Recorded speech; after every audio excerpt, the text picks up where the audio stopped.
దేవునికి స్తోత్రం. దేవుని ప్రజలందరికీ నా వందనాలు. అపోస్తుల కార్యాలు 2వ అధ్యాయం 31వ వచనం చదువుకుందాం. క్రీస్తు పాతాళంలో విడవబడలేదనియో ఆయన శరీరము కుళ్ళిపోలేదనియో దావీదు ముందుగానే తెలుసుకొని ఆయన పునరుద్ధానమును గూర్చి చెప్పెను. యేసుక్రీస్తు మానవుల పాపాల నిమిత్తం శ్రమపడి రక్తం కార్చి ప్రాణం పెట్టి 3వ దినాన తిరిగి లేచి మరణపు ముళ్ళుని విరిచిన దేవుడు.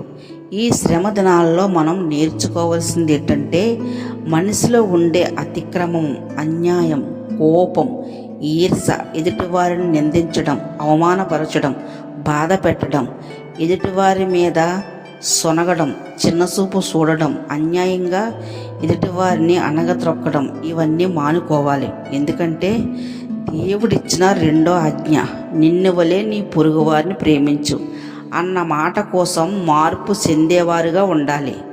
మనసులో ఉండే ఈ చెడ్డ క్రియల వల్లే దేవుడు సిలువేయబడ్డాడు. యేసు ఏ పాపం లేని పరిశుద్ధుడు కాబట్టి ఆయన్ని ఆశ్రయించేవారు కూడా ఏ మచ్చ డాగు లేకుండా చూడాలని కోరుకుంటున్నాడు. పైకి మాత్రం ఎంతో భక్తిపరులుగా ఉంటూ దేవుని శక్తిని ఆశ్రయించకపోతే ఏమీ ప్రయోజనం లేదు.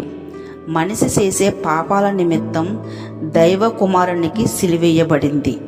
యేసు ప్రభు మానవుల కోసం ఎంతో త్యాగం చేశాడు. మనకు రక్షణ భాగ్యం ఇచ్చాడు. వ్యాధి రోగాలతో సతమతమవుతున్న మానవుల జీవితాల కోసం యేసు 39 దెబ్బలు తిన్నాడు.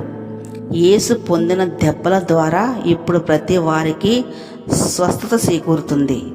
మనసులో ఉండే పాపపు ఆలోచనల కోసం యేసు తల మీదకి ముళ్ళ కిరీటం పెట్టబడింది.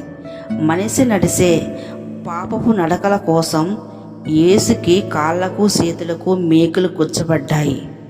మానవుడు దొర్లే పాప పడకల కోసం యేసుకి పక్కలో బల్లెము గుచ్చబడింది. మనిషి బ్రతికే అవమానకరమైన బ్రతుకుల వల్ల యేసు ముఖం మీద ఉమ్ము వేయబడింది. కానీ యేసు ప్రభుకి ఎంత శ్రమ, బాధ, దుఃఖం కలిగినా అదంతా నా కోసం, నీ కోసం భరించాడు. ఎందుకో తెలుసా? దేవుడు లోకమును ఎంతో ప్రేమిస్తున్నాడు. ఎందుకంటే తన కుమారుడైన యేసు ప్రభు మీద ఎవరైతే విశ్వాసం ఉంచుతారో, యేసును నమ్ముతారో వారికి దేవుడు నిత్య జీవం అనుగ్రహిస్తానని సెలవిస్తున్నాడు.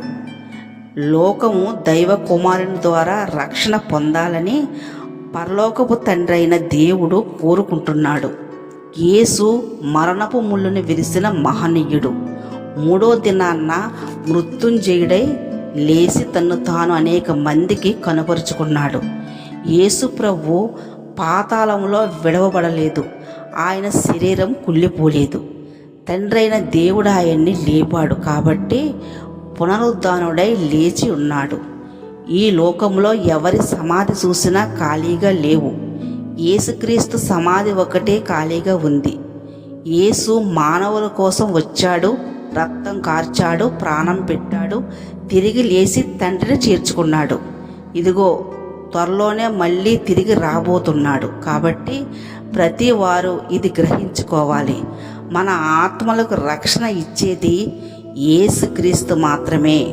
దేవునికే మహిమ ఘనత కలుగునుగాక. ఆమేన్.